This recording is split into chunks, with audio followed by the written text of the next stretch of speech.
A whole new change came to education when progressive ideas were introduced. Many new concepts were brought into practice in order to improve education for everyone. But first, these ideas had to get past those in control. These people consisted of newly empowered central boards who were made up of men chosen on a citywide basis. They were usually prominent businessmen or professionals.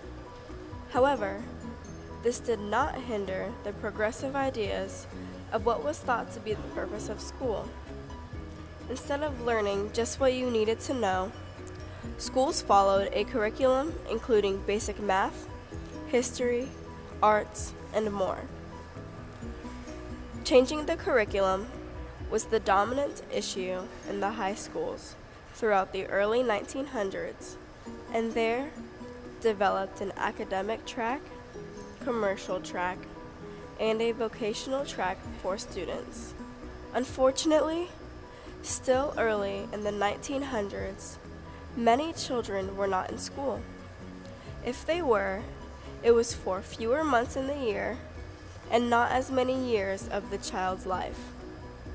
Progressive education, however, urged for better and more consistent schooling and even got attendance laws passed. They wanted everyone to be included in education. Men, women, and minorities of all classes were urged to get an education. The progressive era begins the growth of education, and soon 50% of young adults got high school diplomas. Wanting to educate more and more people included minorities and immigrants. Americanization was an acculturation program socializing immigrants into American culture, assumed to be superior to their old country. There was also more education for minorities.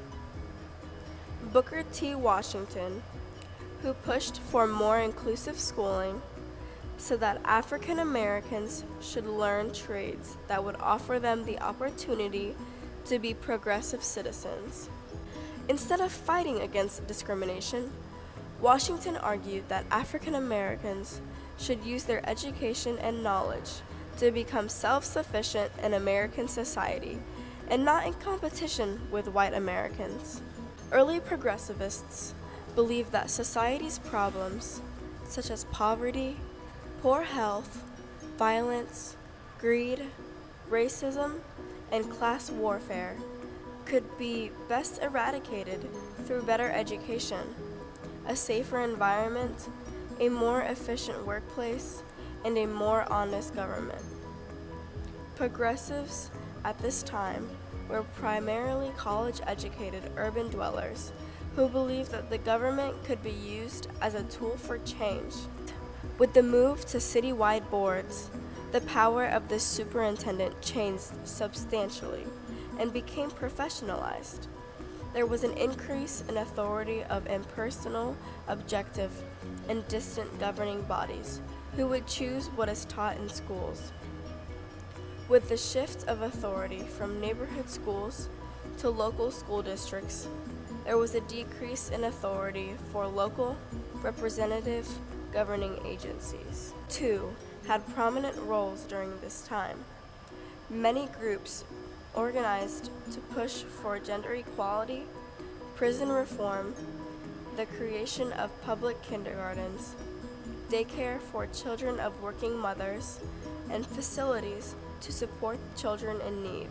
In the classroom during this time, progressive teachers will encourage the use of all senses, training the pupils in both observation and judgment.